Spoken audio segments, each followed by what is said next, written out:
Hoje nós vamos conversar aqui no programa Saúde e Consciência sobre doenças oftalmológicas, como preveni-las, como tratá-las e como está a situação hoje do brasileiro em relação a essa questão da acuidade visual.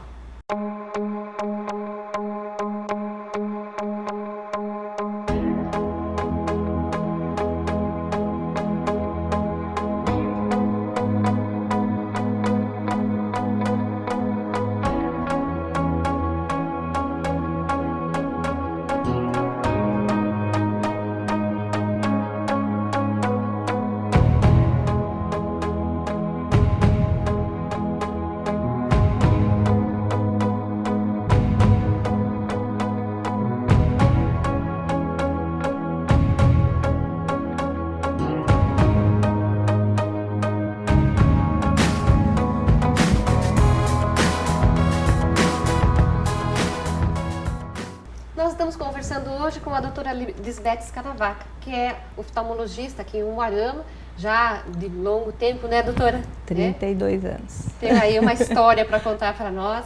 E a gente vai conversar um pouco sobre essa questão das doenças oftalmológicas, a confusão que as pessoas fazem em relação ao que é miopia, hipermetropia, o próprio astigmatismo, o estrabismo, né? E mais sobre essa questão da criança, né? Como você identifica a sua criança com um problema visual.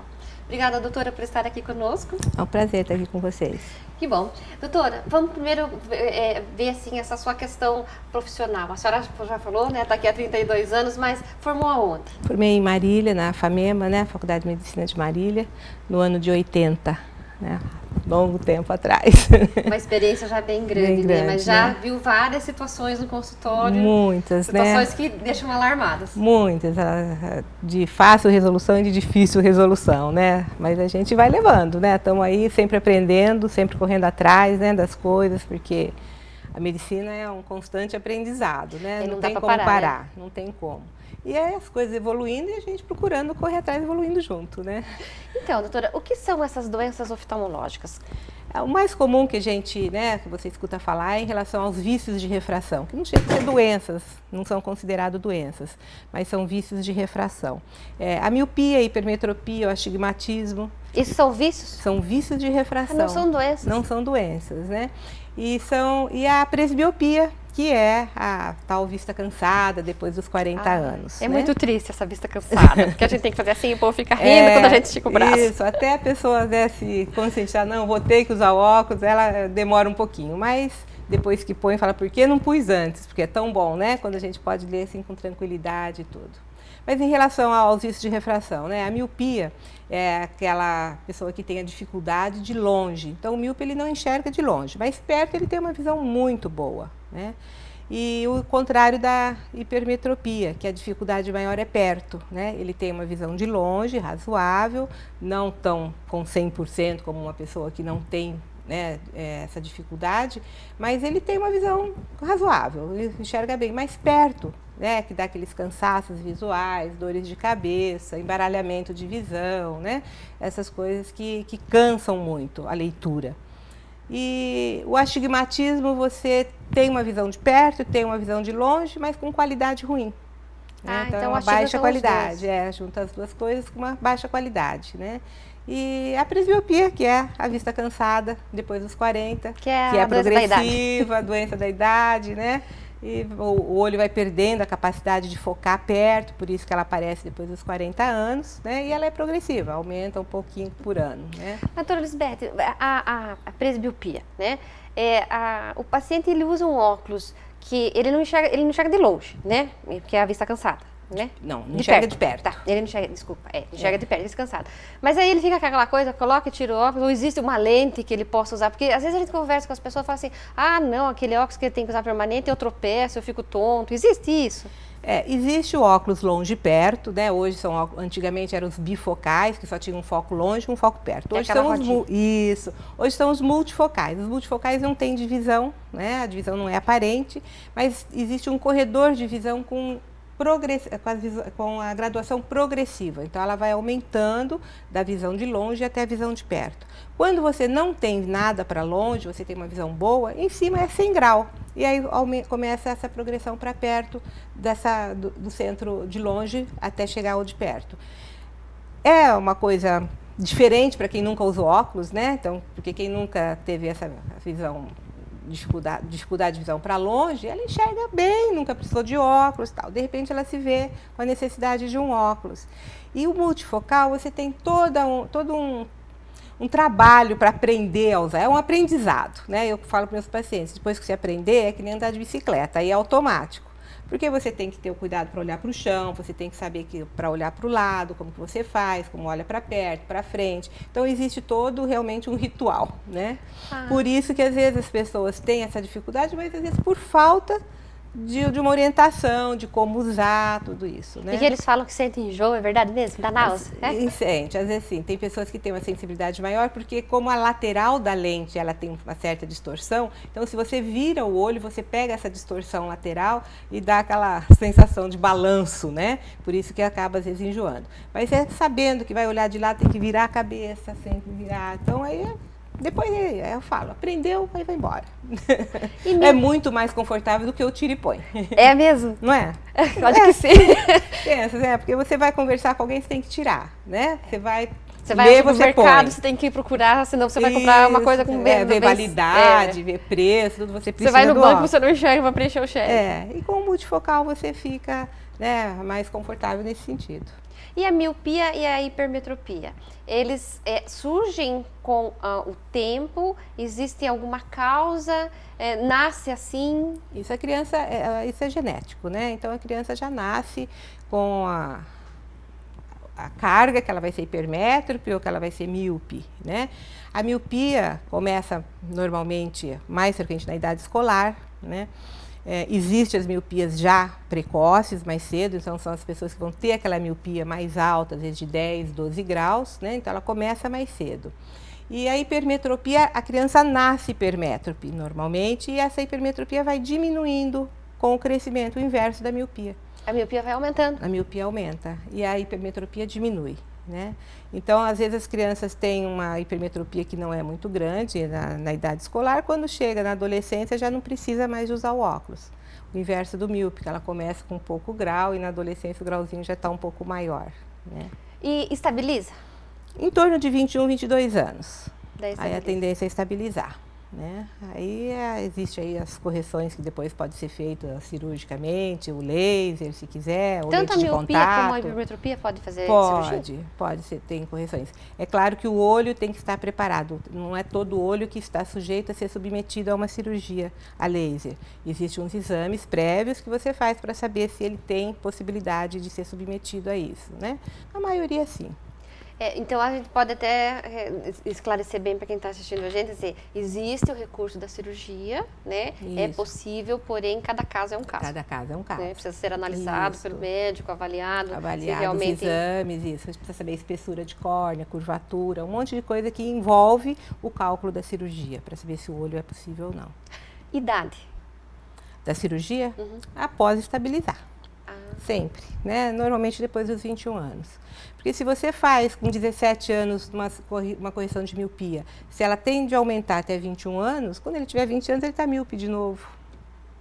Não vale a pena, esse risco de uma cirurgia, porque é uma cirurgia e tal, para daí a pouco ele ter que refazer essa cirurgia, ou então ter que usar já voltar a usar correção, né? Então normalmente se espera estabilizar.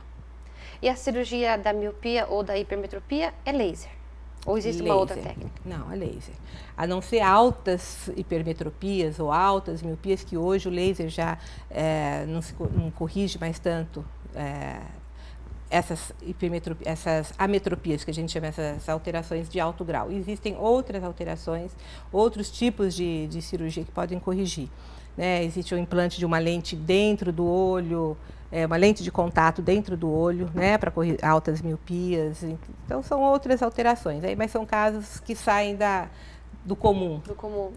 O laser é uma intervenção rápida, né? Não dolorosa? Não dolorosa, rápida, né? O resultado imediato. O paciente já sai do consultório. É feito no consultório? Feito no centro cirúrgico, né? Tem todos os cuidados de uma cirurgia normal. Precisa fazer anestesia? Anestesia tópica, que é com colírio, né? Anestesia com colírio. E é feito a aplicação do laser. O laser, ele queima a córnea. né? É feita uma queimadura na córnea, depois existe 2 processos, um que você tem que usar uma lente de contato uma semana para refazer essa queimadura e um outro que você levanta uma tampa do olho, faz o laser e fecha a tampa, né? Para poder não ficar a área queimada exposta, né? Mas é uma cirurgia, então tem que ter todos os cuidados que é feito. Toda cirurgia é uma intervenção e é um risco. Existe o risco, a gente sempre fala, os riscos são mínimos, cada vez menos, porque hoje a tecnologia está cada vez mais avançada, né? Tudo mais preciso, mas os riscos existem ainda, né? Mas o risco de infecção deve ser menor, né? É menor. Mas a gente sempre pede os cuidados, né? No pós-operatório, não ficar em aglomeração de pessoas, onde pode ter uma transmissão de uma conjuntivite, né? Lavar sempre as mãos, não frequentar piscina pública, né? Para poder ter esses cuidados durante os 30 dias. Depois, aí é liberado. E ele sai do hospital no mesmo dia? Esse que faz? E já sai enxergando ou ele sai com tampão? Não, sem tampão e a visão bem melhor, né? Não sai com a visão já totalmente, porque por essa queimadura a córnea sofre um processo inflamatório e tal, até reverter, mas já sai com uma visão bem melhor. Vamos falar em SUS? O SUS paga? Não. Ainda. Não. O paciente que precisa de uma cirurgia no olho, daí ele vai fazer a tradicional? Ou ele não faz? Essa, por exemplo, de miopia. A cirurgia vai usar óculos. A cirurgia de miopia, ela não é considerada uma cirurgia para você tirar o óculos. É considerada estética, né? Porque é um olho são, teu olho é, né? Por isso que eu te falei, a miopia não é doença. Por isso que você né? falou que não é doença, ela é verdade. um vício de refração, então é considerada uma cirurgia estética, né? Então tanto, mesmo os convênios, né, a maioria dos convênios também não pagam. Quando pagam é só acima de 6 ou 7 graus, mais ou menos, que é feita. Se tiver alguma outra coisa associada, alguma outra patologia associada. Então não é feito em todos os pacientes. E essas pessoas que se questionam, né? Tenho certeza, assim como eu agora fiquei assim surpresa, porque eu estava tentando entender por que a senhora estava colocando que não é patologia, é um desvio, né? Isso. E aí, assim, agora fica bem claro, né? Na verdade, é para retirar o óculos apenas. Né? Porque você pode manter você com óculos o resto da vida. O resto da vida e ter 100% de visão. Não vai você usar o óculos, não vai te limitar em nada, né? E o que o SUS faz, ele fornece um óculos por ano, se for necessário, né? Isso, tem o programa que normalmente as prefeituras fornecem os óculos para as pessoas que não têm condição, né? A miopia e a hipermetropia, frequentemente ou geralmente ela é detectada na primeira infância, na adolescência, ou acontece em casos lá nos 30 e poucos? Não tem? Nem sempre, é difícil. A gente sempre procura dar as informações para que se detecte o mais cedo possível, né? Porque você descobrindo mais cedo, a criança vai ter uma qualidade de visão muito melhor. E a importância de descobrir até os 5 anos de idade, porque a visão é desenvolvida até os 5 anos de idade, né? Então, se você descobre antes, essa criança vai ter condições de receber uma visão nítida para ela aprender a enxergar essa visão, né? Se passa disso e ela sempre com a visão ruim, às vezes ela não consegue mais atingir o 100% de visão. Porque eu tinha uma certa dificuldade de entender aqueles testes de acuidade feitos nas escolas, né? E qual o objetivo, a questão que é um protocolo. Isso, essas medidas da acuidade visual na escola, para a gente é muito importante, porque é uma maneira de você detectar precocemente as alterações das crianças. Porque às vezes em casa os pais não percebem, né, essa dificuldade, às vezes a criança não se queixa, né? Porque às vezes ela acha que o que ela enxerga é o que todo mundo enxerga, né? Ela nunca testou para saber.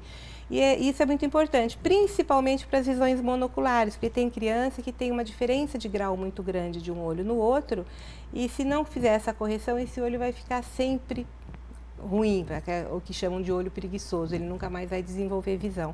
Então é muito importante isso para a gente, né? É um protocolo, é medida essa acuidade visual, tem uma tabela que é colocada na frente, uma distância fixa.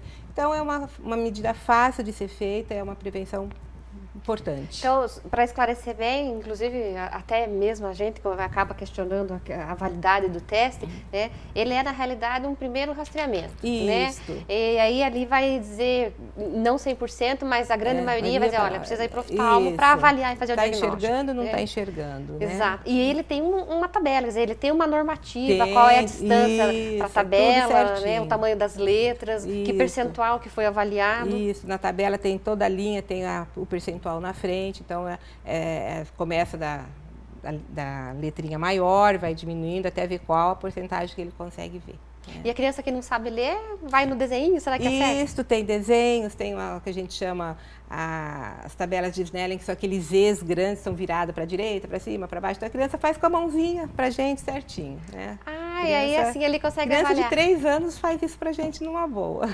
E aí o programa Saúde da Escola tem essa proposta, Isso, né, de eu acho que é retomar importante, essa isso é uma questão de coisa avaliar. muito importante, porque melhora o rendimento da criança que tem essa dificuldade visual na escola, né? O comportamento dela, né? A vontade de ler, porque às vezes a criança não lê porque ela não enxerga direito, cansa para a leitura, né? Então ela acaba não tendo esse prazer da leitura, né? Para ela ler é uma dificuldade. Então às vezes depois disso a criança pega novamente essa vontade à leitura, começa a aprender melhor, copia melhor do quadro negro, né? O que a professora escreve. Então é outro desenvolvimento, né? E o que a senhora considera assim de melhor prevenção para a questão dos desvios, né? O que tem de melhor? O que a mãe, o que você pode recomendar para a mãe, para o professor, para quem está convivendo? Eu acho que principalmente na escola, os professores que veem que as crianças que têm essa dificuldade de enxergar, que copiam mais lentamente, às vezes trocam muitas letras, né? Copiam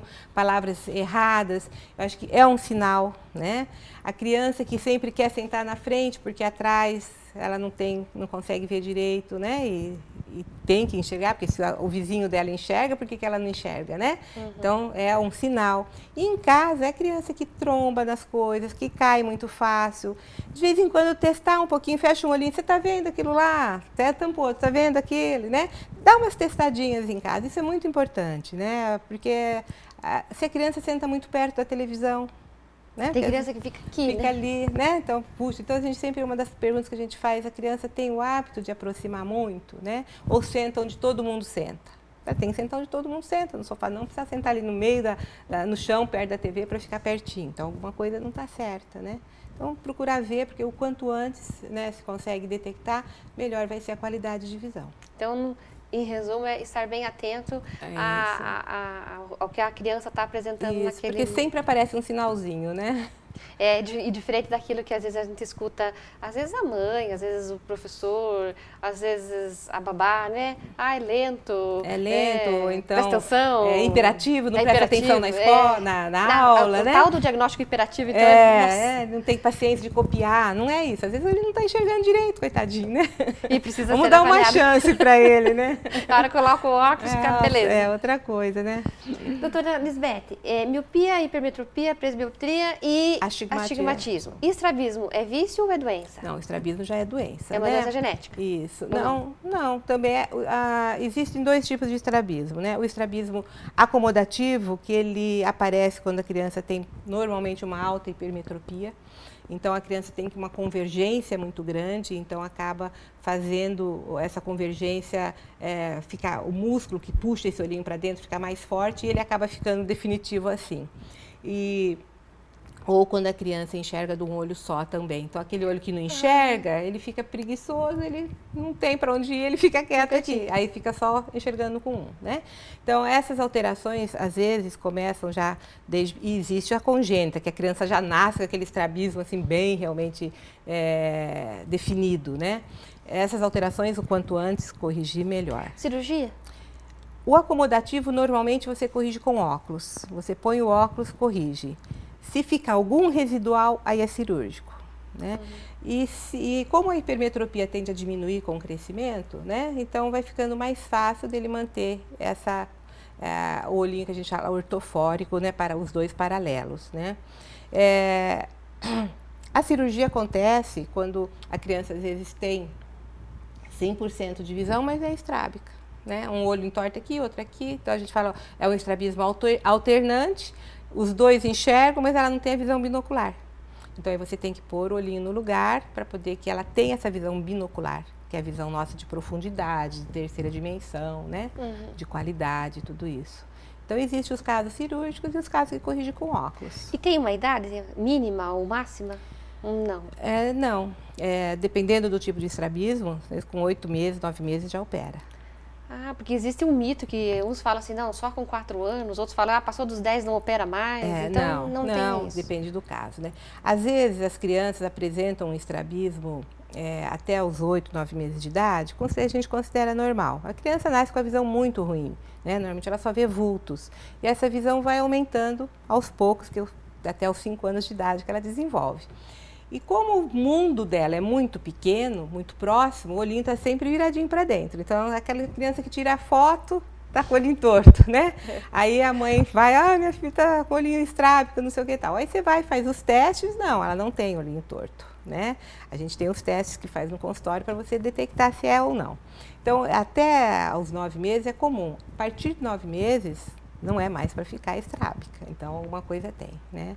Então aí tem que ver se é problema de óculos, se é problema, porque às vezes a criança com 9 meses já está de óculos, né? Eu achei tão bonitinho, né? Apesar do sofrimento de todo mundo, mas parece tão bonitinho, né? Então já começa nessa idade, né? Mas a maioria corrige com correção, só com óculos. Com óculos mesmo. E aí, essa cirurgia tem no SUS, porque daí já é uma doença, né? Tem. E a questão de outros familiares terem, isso também existe ou é uma coincidência? Não, existe sim. Existe um fator. Porque a hipermetropia, a miopia, também tem um fatorzinho genético, né? Você vê que sim, que é uma família de usuários de óculos, né? Normalmente o míope, várias pessoas da família são míopes, né? Então, se tem um vício de refração alto, né? Que tem estrabismo, é comum outros da família terem também e acabar tendo esse estrabismo, né? E aí, essa questão, ela é desenvolvida, fica para sempre. Se não fizer a cirurgia... Fica para sempre. Vai ficar. Existe, às vezes, as pessoas adultas, estrábicas, né, que não corrigiram quando criança. Eles falam assim, no meu tempo não tinha cirurgia, é verdade? Não, tinha. É que não tinha, era difícil o especialista antigamente, né? Não era em todo lugar que tinha. Então, era mais espalhados, né? Então era mais difícil o acesso. Mas o adulto hoje, quando você faz uma cirurgia de estrabismo no adulto, ele muda a feição dele, né? Porque ele sempre fica meio retraído porque ele é estrábico. A hora que você põe o olhinho no lugar, né? Ele muda o astral. Outra vida. É verdade. Outras doenças mais frequentes, além do estrabismo, que mais aparece? O que vale a pena a gente falar a respeito do glaucoma, que é a pressão alta do olho, que é uma das maiores causas de cegueira, né, no mundo, e é uma cegueira evitável, né? Porque se você detecta precocemente e trata, você não tem a evolução da doença, né? E como eu detecto precocemente? Só com exame oftalmológico. Então há algo preconizado de fazer Principalmente após os 40 anos, que é quando o maior aparecimento do glaucoma é após os 40. Então, um exame de rotina, né? Cada ano ou cada 2 anos, fazer uma avaliação, está tudo bem. Se você tem alguém na família, a chance de você ter é maior, né? E se você detecta precocemente e trata, né? Você continua normal. Não trata com colírios. 40 anos eu vou ter que ir lá. Trata com colírio, né? Então, não é nada difícil, né? Mas o pessoal vai tranquilo. E não sente nada? Isso que é o pior, não sente. É assintomático? É igual assintomático. A pressão arterial? A gente diz que o glaucoma é uma doença traiçoeira, né? Porque ela não dá sintoma, mas ela cega. Se você não cuida, ela cega. E uma cegueira irreversível. Né? Então, por isso que é importante a detecção e o tratamento. Né? E que a pessoa adira ao tratamento, né? Porque às vezes começa um pouquinho, não estou sentindo nada, e para, né? Mas é um tratamento pro resto da vida. É como é para o diabetes, como é para o hipertenso. Né? Não tem cura, é crônica. É crônica, uma doença crônica, né? O glaucoma, o estrabismo? O glaucoma, o estrabismo, a catarata. A catarata é uma doença da idade? Catarata é uma doença da idade, é o envelhecimento da lente natural que nós temos dentro do olho, né? Normalmente após os 60 anos que ela aparece, também se você não trata, é uma cegueira, né? Mas aí é uma cegueira evitável também, né? Porque se você faz a cirurgia, ela volta a enxergar normalmente. Então, né? ao contrário do glaucoma, a catarata ela tem cirurgia. Isso, mesmo que você chegue a ficar sem visão, porque a catarata ficou muito madura, tampou o olho e tal, você opera, ela volta a enxergar. O glaucoma não tem, o glaucoma perde mesmo, né? E o diabetes, né? A retinopatia diabética também, né? Que os diabéticos que são também resistentes ao tratamento. Extremamente resistentes, né? Também as alterações no olho são muito graves e importantes, né? Ok, doutora Lisbeth, muito obrigada. Hoje foi uma aula de oftalmologia. Aprendi muita coisa e tenho certeza que quem está nos assistindo também aproveitou muito todas essas orientações. A gente espera que sim, né? Que a pessoa tenha principalmente a visão da prevenção, que é importante, né? Exato, obrigada. Prazer. Finalizamos esse programa, então, reforçando a questão da prevenção. A prevenção da miopia e da hipermetropia lá com a criança, a questão da prevenção do glaucoma no adulto, a prevenção de doenças da diabetes, da catarata, né? Então, lembrando aí uma dica que a doutora deu para nós, após os 40 anos, pelo menos uma vez ao ano no oftalmo. Isso, né? E nós ficamos por aqui, um grande abraço, até o próximo programa.